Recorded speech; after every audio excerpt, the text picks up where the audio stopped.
How are you, viewer? I'm Mainado Kenya, and I am so glad that you are watching us. This is a program by Faith Family Chapel. We have a church here in Meru, and also we have a church in Muranga. You'll be seeing the details as the program continues.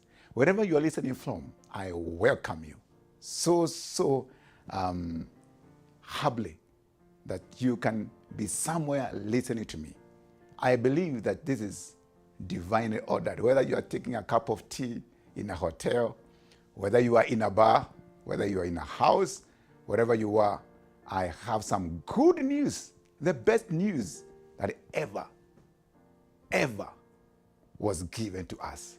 As fallen human beings, we have this wonderful message.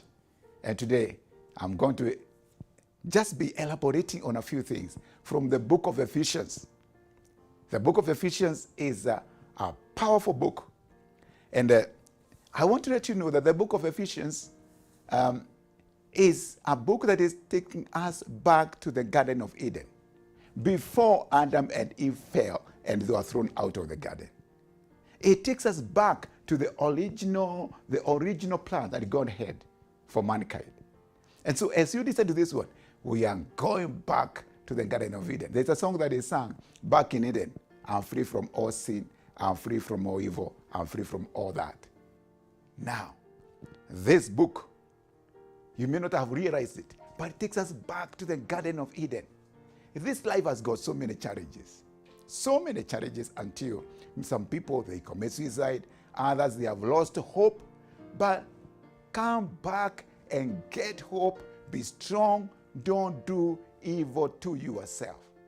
Now, Apostle Paul, writing to the Ephesians, the first 3 chapters, they give us going back to the Garden of Eden where God spoke the blessing. There are a number of things that we are going to see, and they are going to build us up. And I'm telling you, as we share this word, you know what? God even heals people. Times I've been preaching, and as I'm preaching without even laying hands on people, people have gotten healed. One person had gone to Aga Khan and Nairobi Hospital. Nothing was happening. I'm talking about the big hospitals with qualified doctors. Nothing was happening to her body. And one day, when the doctors did not know what to do, as I was preaching, the whole condition disappeared. And she got healed. As I was preaching, I didn't even know that anything like that had happened. These are things that happen. And as this one is going forth, maybe you are there and you're not feeling well. The Bible says he sent his word and healed them from all diseases. So you could be there in that hotel. You could be there in that house, or you are listening to me in a matatu, wherever it is. Don't dismiss the voice of the preacher. Don't dismiss the voice of God, for your Creator is reaching to you to do you good. God is not against you. God is not bringing sickness to you to humble you. Sickness is the work of Satan. It came after the fall of man. Sickness was not there on the scene. Sickness was not there in Eden before Adam and Eve fell. So we are going back to the original.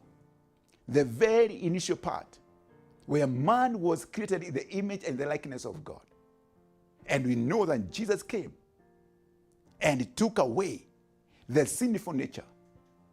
And now we have this elaborate chapter or book that is going to give us a number of nuggets or important truths, very powerful truths. As they come to you, receive them, young or old. This word will bless you. One of the things that Apostle Paul says is in verse 3. He starts by saying, "Blessed be the God and the Father of our Lord Jesus Christ, who hath blessed us with all spiritual blessings in heavenly places in Christ." God has blessed us with all spiritual blessings. And these spiritual blessings, don't think that they don't affect the natural world. Because blessings were not meant to remain in the spiritual realm. That is where they were birthed. That is where they are given from. But their impact is also seen in the visible world. God spoke the same words to Adam and Eve before they fell. He said, he blessed them. The Bible says in the book of Genesis 1 and verse 28, that he blessed them, saying unto them, be fruitful, multiply, increase, and fill the earth, subdue it. So there are things that were coming as a result of the blessing. And you know, when the Bible tells us God has blessed us with all spiritual blessings in heavenly places in Christ. And remember, Christ is God in the flesh. That is the way Jesus was. So G in Christ is in God. So we have this blessing, which is the power of God to bring fruitfulness, to bring multiplication. The blessing is the power of God that it causes us to subdue and to dominate. That blessing is upon everyone that receives Jesus Christ as Lord and Savior.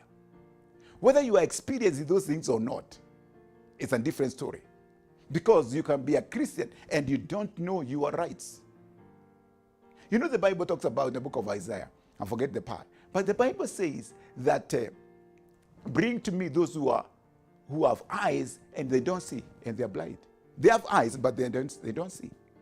So it's possible as a Christian that you are not enjoying anything. It is not a problem of God or Christianity. It is a personal problem which is brought by ignorance. So the Bible is telling us we are blessed with every spiritual blessing in heavenly places in Christ Jesus. That blessing. Blessing means goodness. Somebody can take away your car, but he has not taken away your blessing. The blessing that is on the inside of you will bring another car. Nobody can take away your blessing. It is on the inside of us. It is the power of God bestowed upon you to prosper. It may be hindered from operating by ignorance and by satanic forces and many other things. But the power remains on the inside of us. God has blessed us with all spiritual blessings in heavenly places in Christ Jesus. That's the truth. It's a reality. Dear believer, listen carefully. It is a reality. You are blessed. So when you hear people saying, oh, I don't know who has cursed me, that means they believe in the curse and not the blessing. They should be saying, I'm blessed. I'm not cursed. I don't say I'm cursed. I don't even wonder who has cursed me because I'm not cursed. I am a blessed man. The power of God to be fruitful, to multiply, to replenish the earth, to subdue it, to dominate is on the inside of me. And this blessing brings forth reality, the things in the physical. The Bible says, blessing of the Lord maketh rich, and the adds no sorrow with it. So this blessing, it brings riches. The NIV says in the book of that book, verse, Proverbs 10 and verse 22, that the blessing of the Lord brings wealth, or makes us wealthy, and it removes pain. That's a good one. It brings wealth and removes pain. That is the blessing of God. I'm writing a book on the blessing that transcends generations. I believe that I'll present one of these days when it's out. But the blessing is something that we need to be blessed. You need to be confessing every day, I am the blessed of God. When you are speaking to your children, bless them before they leave. In the name of Jesus Christ, I bless you. Go and prosper. That is how we ought to be speaking as Christians. So this blessing is not even a promise, it's a reality. It's something that is already established. It's not a promise. If you are already saved, the Bible is saying that we are blessed. That means it's in the past tense. It's not in the future. It is not a promise that if you do this, I will do this. It is already on the inside of us. And so we need to accept it. If I gave you a pen yesterday, I'm not going to give you a pen. I've already given you. You have it. All that you need to do is get the pen and use it. Write with it. Utilize it. So let's utilize the blessing of God. This blessing will make us wealthy. Now, some people, they think that when you become a Christian, God wants to make you poor. It's not in the Bible. It is nowhere in the scriptures. God did not save us, like I've said in the past. God did not save us to reduce us. He did not save us to impoverish us. He saved us so that he can do us good. Do you know what Jeremiah 29 and verse 11 says? It says, for I know the thoughts that I think towards you, says the Lord. Says the Lord. Thoughts of good and not of evil, to give you a future and an expected end. And you know the book of Isaiah 48 and verse 17. The Bible tells us, I am the Lord your God who teaches you to profit. Wow. He teaches us to profit. That means even if it's business, whether it is family matters, God is the one who teaches us to profit. There is nowhere where the Bible has got any intention of reducing people who have accepted Christ and the people who are desiring to walk with God. There isn't. Not a single place where God wants to reduce people who are obeying him. What kind of a God would he be? He's not the God that is a God of the Bible. That means it must be another God. But you see, the devil has brought strategies and lies to try to undermine the principles and the personality of God and the nature of God. The nature of God is good. God is loving. God is caring. God has got eternal plans for us, good ones, where we live in heaven and we enjoy eternity with him. My dear brothers and sisters, this is where the book of Ephesians is taking us back to the Garden of Eden. Now, another thing that we are seeing in verse 4, in Ephesians chapter 1, we are still in the verse, chapter 1. The Bible says, according as he has chosen us in him before the foundation of the world, that we should be holy and without blame before him in love. He has chosen us. He is not going to choose us in future. He has already chosen us. You are chosen. Oh, have you ever been chosen to go and do some in an important occasion? How did it make you feel? I have been chosen a number of times to do one or two things, and I was so privileged. And you can imagine, this is what the Bible is telling us, that God had chosen us. He is not even going to choose you. He has only chosen you before the foundation of the world, that you should be holy and without blame before him in love. We are a chosen generation. 1 Peter chapter 2 and verse 9, it says, we are a chosen generation, a royal priesthood, a holy nation, a peculiar people, whom God has chosen to show forth his glorious light. That is who we are. We are a chosen generation. I don't know why as Christians we should be walking cast down. It is not our inheritance. We should be exhibiting the joy of the Lord. Glory be to God. We should be demonstrating the glory of God in this world. If there are people who are supposed to be joyful, not just happy, but joyful, that fruit of the Spirit, it is as believers. Because that is how it was in the Garden of Eden. And that is how God chose us. As you know that you are chosen, it brings, you know you are chosen. You know that you are not put aside. You are not neglected. You are chosen. The Bible tells us in verse 5, having predestinated us unto the adoption of children by Jesus Christ to himself, according to the good pleasure of his will, being adopted. Another word is adopted. We are adopted. As a believer, you are adopted. We hear about children being adopted by particular families. That means either they don't have families, or the families they are coming from, they are not well up. That is some of the reasons why we have children being adopted. And you know, when they are being adopted, they go to a better place.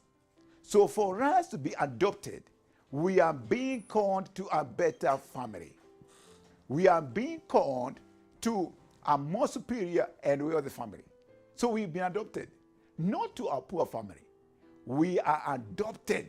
We are adopted to a family where there is a will and there is a lot of inheritors for us. Ooh, thank God. You know, when you're adopted, you enjoy the privileges of that family. So as Christians, we enjoy the privileges of the kingdom of God, the family of God. Enjoy them. Enjoy them. Be a good example and a good witness to the world. Hallelujah. Glory be to God. Now, the other thing that we are seeing, to the praise in verse 6, another powerful truth. The Bible says, to the praise of the glory of his grace, wherein he has made us accepted in the beloved. The word is accepted. He has made us accepted. We are accepted. Rejection is bad. If you have seen people who have gone through rejection, they are not people who are happy. They are people who are grieving. They feel a part of them has been denied, maybe for whatever reason, but something has been removed from their lives. It is sad to be rejected. But I have good news for you. I have this good news for you. No matter who has rejected you, the Bible is telling us that we are accepted in Jesus. You are accepted. Yes, the community could have rejected you because you became a Christian. Maybe you became a Christian and your religion rejected you. Your denomination cast you out of the denomination. Maybe your church, it cast you away. Maybe your family, it cast you away. They rejected you. Maybe one person, maybe was your spouse, they rejected you. Refuse the spirit of rejection. It's time to rise up. It's time for you to realize and know that in accordance with the word of God, I am accepted. Whew. It's a powerful truth. I am accepted. I am accepted in the beloved. That boosts your personality. That boosts your confidence and morale as one who has been accepted. If you see children who are rejected by people, they have a very sad countenance. But children who have been accepted, in spite of how they are, those children, they are confident in life and they achieve great things. And that is the way God wants us to be. Yes, people have rejected us, but not God. In the word of the living God, we are accepted in the beloved. So, you will not be accepted. You are already accepted. I want you to look carefully and note the way the Bible is talking about these things in the past tense. It's saying it's already accomplished. It is not going to be accomplished. And Jesus will never take it away. And what a blessing to be in a family whereby you know that you are accepted in spite of the weaknesses that you're having. It's such a blessing. Who among us doesn't have weaknesses? Who among us does not have mistakes that we make in life? If people reject you because of your, maybe how you look like, maybe of the things that some of the things that you did, maybe of a particular habit that you are trying to deal with, and they reject you, there is another family. There is another family whereby in the kingdom of God, this thing of being rejected because you are weak in this particular area, it does not exist. God receives us and he says, I've already accepted you. I know how you are. We have people who had mistakes in the past, but God accepted them. And he is doing the same to us because God is not a respecter of persons. And verse 7 tells us, in whom we have redemption through his blood. We already have. The Bible is not saying, in whom you shall have redemption. The Bible is saying, in whom you have redemption, because you have Jesus. Then the Bible is telling us, already you have the redemption. What is redemption? Redemption is buying back. To redeem is getting something that was initially yours, but it got stolen by somebody, and you got to reclaim it. It is a way we belong to God, but the enemy, Satan, he cheated mankind, cheated Adam and Eve, and he took them away. But Jesus, God himself decided, I'm going there personally. But for me to go there and operate, I must become like a man so that I can die for man. So God decided, I'm going to get into a body.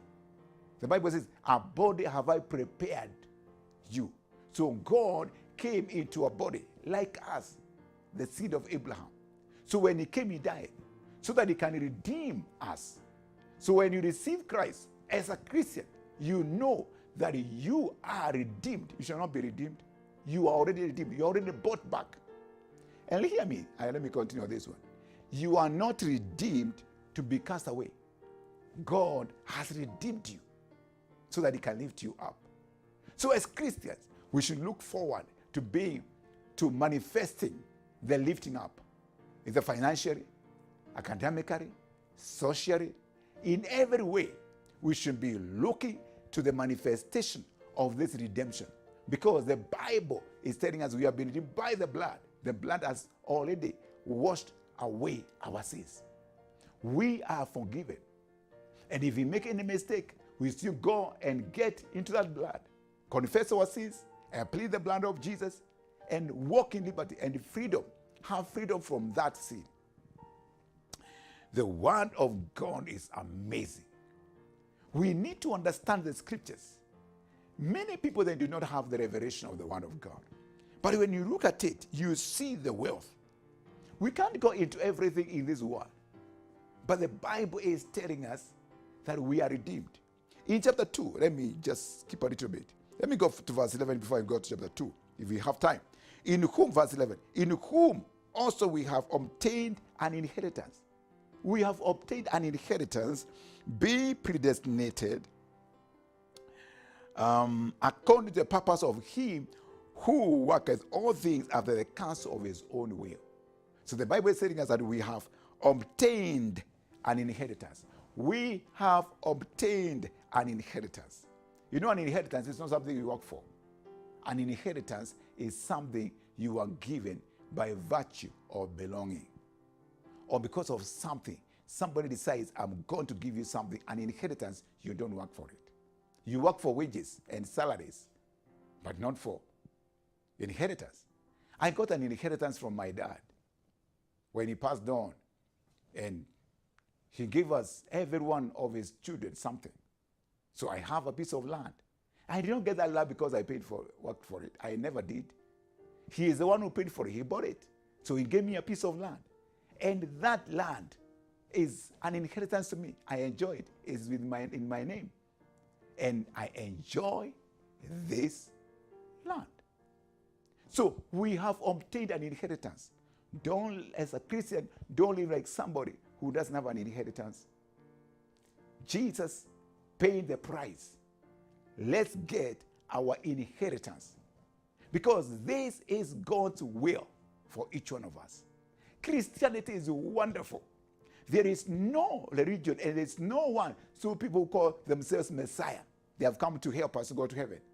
None of them did or can do what Jesus did. Why? Because for us, Christ is not just a human being. All the others, they were. Only Christ, who was God in the flesh. This truth must enter us. That Jesus was not ordinary. That Jesus is God, incarnate, in the body. He decided he is coming. If you receive that, now you know that Jesus has come and he died. What did he do? He destroyed the one who had the power of death. And that is the devil. That is what Jesus did. And when he denied the power, now we have the power. He says, all power and authority has been given unto me. The book of Matthew 28, verse 19. All power and authority has been given unto me. And it tells us, go ye therefore. Go therefore. And that is what we are doing. And that is what you should do. That's why I'm here today. Go therefore. Why? Because all authority and power has been given to us as Christians. So I'm calling you as a believer. Rise up. Rise up and enjoy the privileges. You may be there and you're asking, how do I enjoy the privileges of a Christian? It's by receiving him. What I'm saying is not something that you'll be given just because you go to church. These are not things that you receive because you go to church. These are things that you do because you receive the person. Don't you have many people who talk about my denomination and all kind of things, and they're not enjoying anything from the word of God? No matter what denomination you belong to, the denomination is not the most important thing. If it is doing and helping you in the right way, in accordance with the word of God, thank God for that one. But remember, the most important thing is getting to know the word of God and practicing it.